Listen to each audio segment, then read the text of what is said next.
This is Block 10, the 1960s, Part 6, Changing Roles for Women, with the section starting Women in the Workforce. Careers for women really took off in the 1970s. When we think today of, doctors, lawyers, and Indian chiefs, everyone, very few of us can imagine those worlds without women in them. And that's for a lot of reasons. Women were joining the workforce in greater numbers. Affirmative action for women guaranteed that they were hired and promoted at rates equal to those of men. That's the legal things, but social expectations changed too.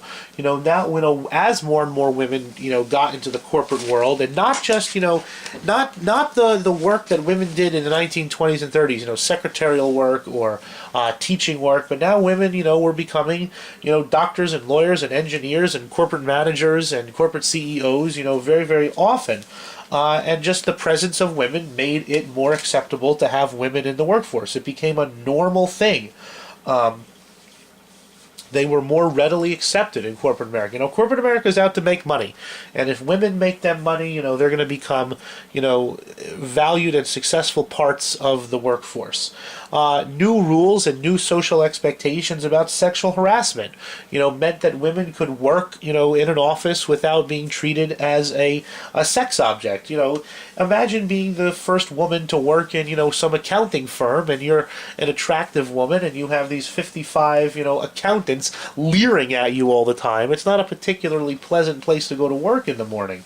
But as more and more women joined the workforce and, rules about sexual harassment changed, it became a lot easier for women to join the workforce and be productive citizens in the world of work. By the time of the new millennium, by the time of your lives, guys, women were represented in all levels of the workforce in all fields. Really the only thing that a woman hasn't quite risen to yet is the presidency, and that will happen in all of our lifetimes, I'm sure. For a long time, though, women ran up against what was known as the glass ceiling.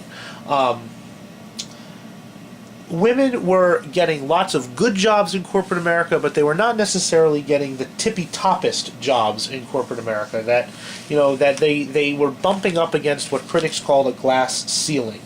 And the reasons for that so-called glass ceilings, were lots. Some people said it was just pure sexism. That women were not wanted at the very top. People didn't think women could do the job at the very, very top, and thus they didn't get it. More nuanced views, said that most women, and this still remains true today, most women take some time off from their career to raise children, and therefore they don't have quite as much experience as men do when they reach the very tops of their profession.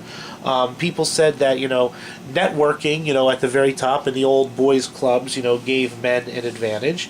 Other people said that just the differences between men and women. Men are more aggressively driven, women are less aggressively driven, lead men to more easily achieve those jobs. But regardless, the glass ceiling, was a serious issue in the 70s and 80s. But by the 1990s and 2000s, it was not so much of an issue anymore, that female CEOs and female senators and female heads of companies were all over the United States of America.